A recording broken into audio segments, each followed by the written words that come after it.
In the headlines, the World Trade Organization conducts research into the relationship between trade and natural disasters. UWP candidate for Castlebrus, Ernie John Finn, optimistic about her chances and that of the UWP at the next general elections. And Loic Charles makes history as the first blind Dominican student to attend university in the United States. I am Andrea Louis with the Channel 5 News, back with the details after this. Rudolph Thomas Enterprise in Portsmouth, your suppliers of building materials and hardware products. Over 20 years experience in the business. Rudolph Thomas has lumber and plywood, galvanized and fenced pipe. Check out Rudolph Thomas for ceramic and vinyl floor and wall tiles, nails, nuts and bolts, paint and painting supplies. And check out their line of electrical and hand tools. Go now to Rudolph Thomas on 1240 Bay Street in Portsmouth.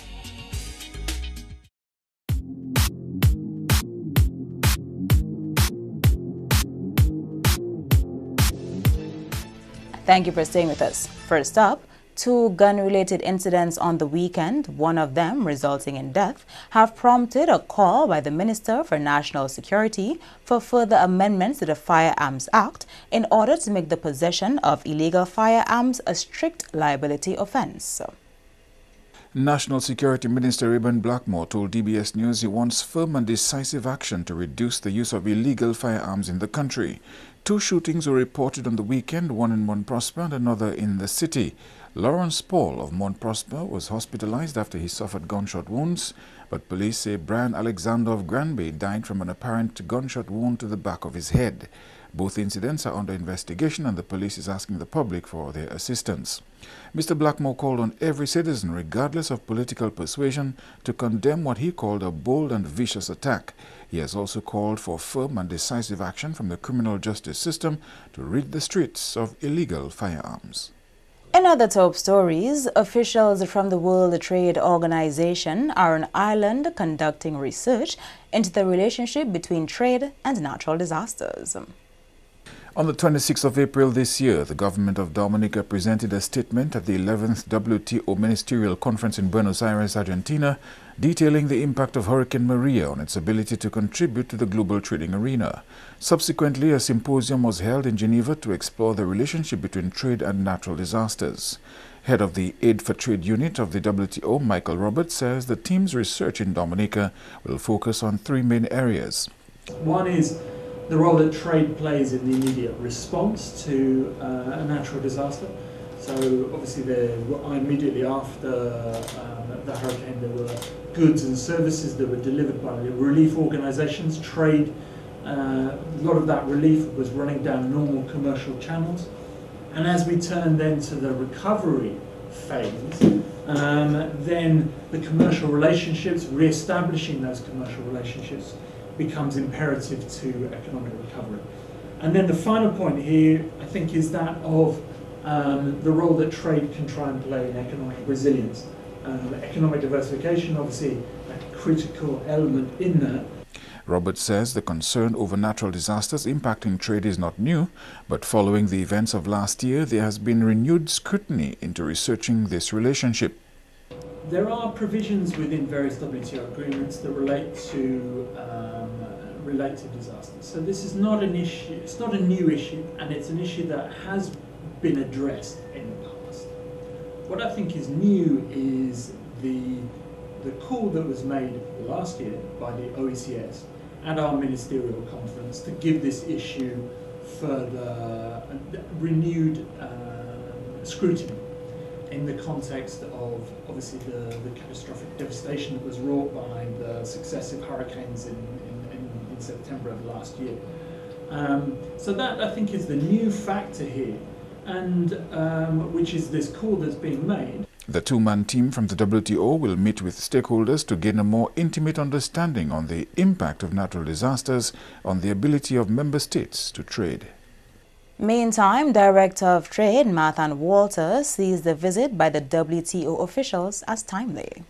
Walter noted that little research exists on the relationship between trade and natural disasters, and the global trading body must take stock of how a country's ability to trade is affected by natural disasters. Friends, we have to face the facts. The frequency and severity of natural disasters is predicted to grow. We in Dominica are prone to hurricanes and wind systems.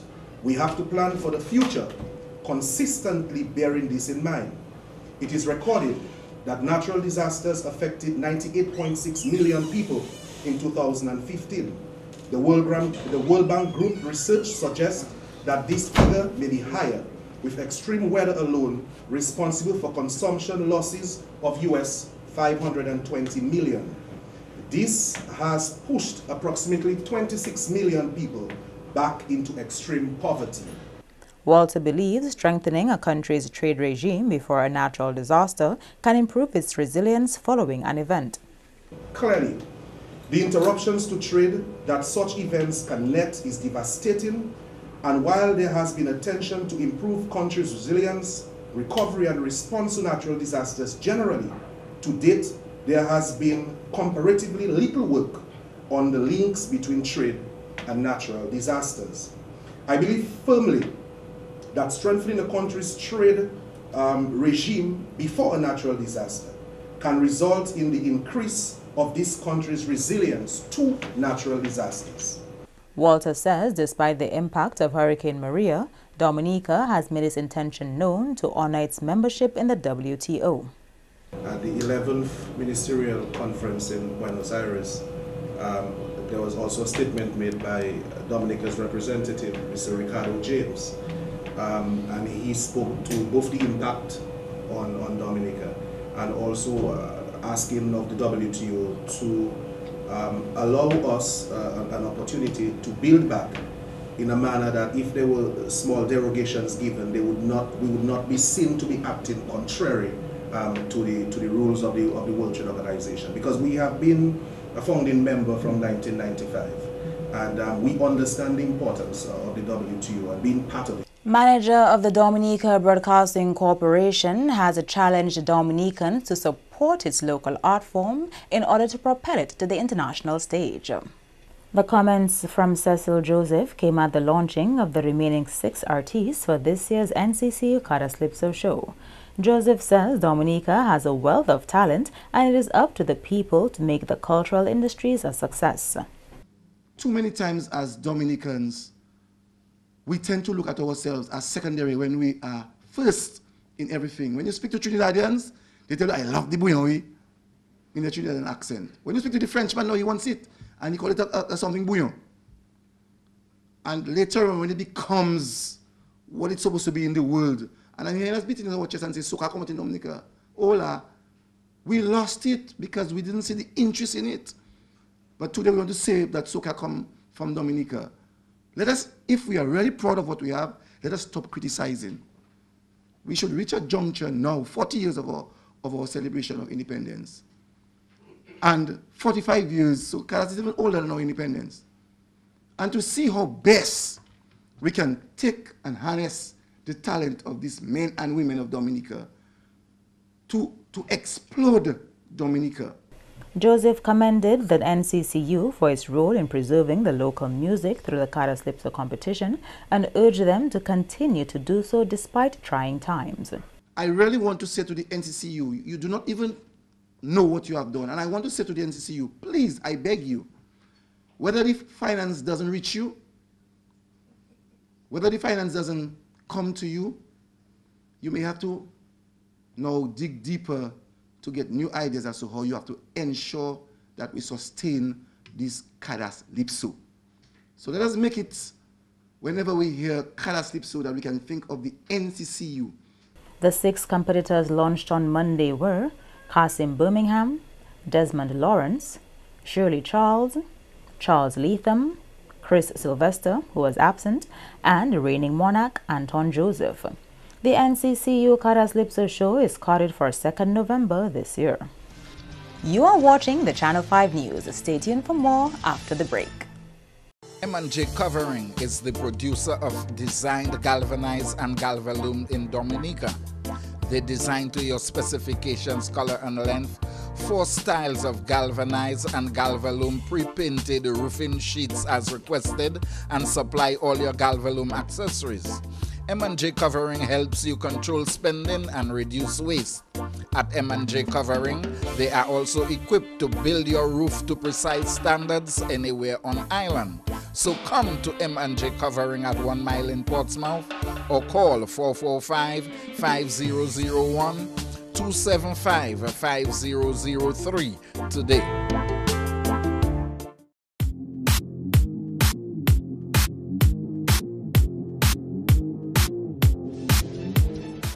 Welcome back. Opposition leader Lennox Linton believes the decision by Ernie John Finn to contest the upcoming general elections on a UWP ticket will likely trigger renewed support for the UWP in other constituencies across the country's political landscape. John Finn, a former school principal and education officer for the Eastern District, will contest the Castlebridge constituency on a UWP ticket at the next general elections. Linton told supporters at a party meeting in Good Hope on the weekend that Ernie John Finn was a quality person. So we are at the crossroads, but this is a very important juncture in the development of Dominica. Because of the strength of your candidate, because of the power of your candidate, I see Good Hope and the rest of this constituency rising as a potent fighting force for change, not just here in Good Hope, not just here in this constituency, but right across Dominica. 62-year-old Ernie Lawrence John Finn has made her own pitch to the people of her constituency, seeking their support as she prepares to represent the UWP at the next general elections. The last time the UWP had a female candidate contest the Castlebridge constituency was back in 2000 when Lauren Bannis Roberts won. She later crossed the floor, joining the Dominica Labour Party, something the UWP has pledged to outlaw if it were to form the next government. Speaking at a UWP meeting in Good Hope on Saturday, John Finn told her listeners there were better days ahead. Why did I come forward at this time? My friends, my passion is to make the lives of my people better. My passion is to improve the condition of the people in my constituency. My dream is to work with my team to make this constituency and this land a better place. The wind is blowing in our favor. The wind is definitely blowing in our favor. And I have every confidence in my team's ability to meet the current challenges that face my people. Our country will once again reclaim its good standing. Our country will once again reclaim its good standing. We will once again light up that political darkness that exists in this country. What I want you to do is rally behind me, give me your support, and then we are going to move mountains, we are going to transform this constituency, we are going to transform Dominica. Just give me that support, give me that hope, give me that vote, and then you will see what this little lady can do for you. UWP Senator Monel Williams has joined her party leader and other colleagues in encouraging the people of Good Hope and the wider Castlebridge constituency to support Ernie John Finn in the next general elections. Williams, the only female representing the UWP in Parliament, believes it is time that the people of that constituency move away from what she sees as dependency on politicians and return to being self-dependent. The UWP candidate for St. Joseph told the crowd at a weekend meeting there, Ernie John Finn would not let them down as she lives among them and can identify with their struggles. How many of you can make ends meet? Many of us live pocket, paycheck to paycheck. We live out of our pockets. Our bills are not paid on time. Our children have to be sent to school by pal reps and politicians. Our bills have to be paid by pal reps and politicians. It is time that you take back your country, your independence, and your ability to do for yourself what no one can do for you. And Loic Charles continues to make history as a blind citizen of Dominica. Charles has become Dominica's first blind student to pursue university education in the United States. According to a press release from the DAPD, Loic began studies for a BSc in marketing at the University of the Incarnate Word in San Antonio, Texas. Loic's studies have been made possible through the sponsorship and support of a number of foreign and local benefactors. Loic has obtained a grant from the government of Dominica, a 4-year distinguished scholarship and international grant, and a 1-year scholarship from the Incarnate Word. Dr. Edwin Blanton, a past Peace Corps volunteer in Dominica, is a director of Ready, Willing, Enable Inc. of Texas and also helped facilitate this opportunity since he graduated from the University of the Incarnate Word with a PhD. Loic was the first blind student to attain a primary, secondary, and a college-level education. He left Dominica State College with an associate degree in information technology.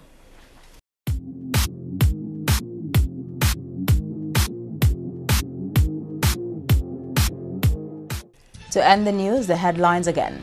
The World Trade Organization conducts research into the relationship between trade and natural disasters. UWP candidate for Castlebruce, Ernie John Finn, optimistic about her chances and that of the UWP at the next general elections. And Loic Charles makes history as the first blind Dominican student to attend university in the United States. Feel free to contact us at news@marpin2k4.com. You can also access our past newscasts on our YouTube channel. On behalf of the entire production team, I am Andrea Louis, and to all of our viewers around the world, thank you so much for watching. Join us tomorrow.